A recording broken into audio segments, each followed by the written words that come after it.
अभयदान प्रदाता मृगसेन धीवर। अवंती देश के अंतर्गत शिरीष नामक ग्राम में मृगसेन नाम का धीवर रहता था। शिप्रा नदी में मछली मारने जाते समय यशोधर मुनिराज से जाल में आई प्रथम मछली न मारने का नियम लिया। एक बड़ी मछली 5 बार जाल में आई पर उसने नहीं पकड़ा। खाली हाथ आता देखकर उसकी पत्नी घंटा ने नाराज होकर दरवाजा बंद कर दिया। धीवर घर के बाहर पुराने कास्ट पर नमोकार मंत्र पढ़कर सो गया। रात में सर्प के काटने से मर गया। पत्नी भी अगले जन्म में ये ही मेरा पति हो ऐसा निदान कर साथ में उसी चिता में जलकर मर गई। विशाला नगरी में राजा विश्वम्भर राज करते थे। रानी का नाम विश्वगुण था। वहीं गुणपाल सेठ एवं धनश्री सेठानी पुत्री के साथ रहते थे। धनश्री के गर्भ में मृगसेन धीवर का जीव आया। राजा से नर्म भर्म मंत्री ने अपने पुत्र नर्म धर्म के लिए गुणपाल की पुत्री से विवाह करवाने के लिए कहा। सेठ अपनी स्त्री को अपने मित्र श्रीदत्त के पास छोड़कर पुत्री एवं कुछ धन लेकर कौशंबी में रहने लगा।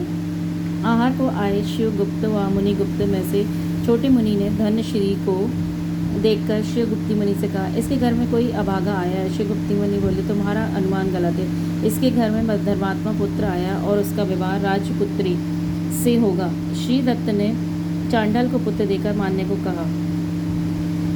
शिवदत्त ने सुनकर ईर्ष्यावश पुत्र को मारने का विचार किया। प्रसव के समय धनश्री मूर्छित हो गई।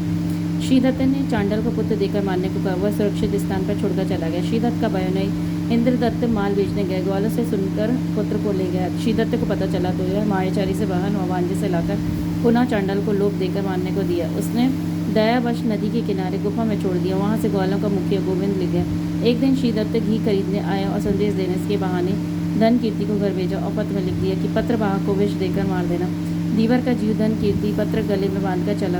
रास्ते में थकान दूर करने के एक वृक्ष नीचे सो गया। फूल तोड़ने आई मछली का जीव अनग सेना वेश्या ने यह पत्र पढ़ा और आँख के काजल से उन शब्दों को बदल दिया कि प्रिय, यदि तुम अपना स्वामी समझती हो और पुत्र महाबल तुम मुझे अपना पिता समझते हो तो पत्रवाहक के साथ पुत्री श्रीमती का विवाह कर देना। नींद खुलते ही उसने जाकर पत्र दिया।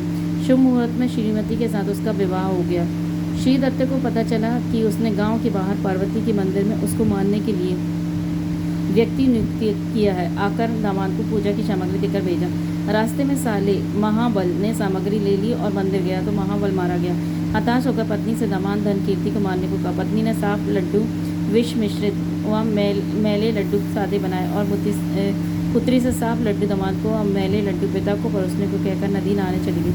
पुत्री ने लज्जावश मैले लड्डू पति को और साफ लड्डू पिता को परोस दिए।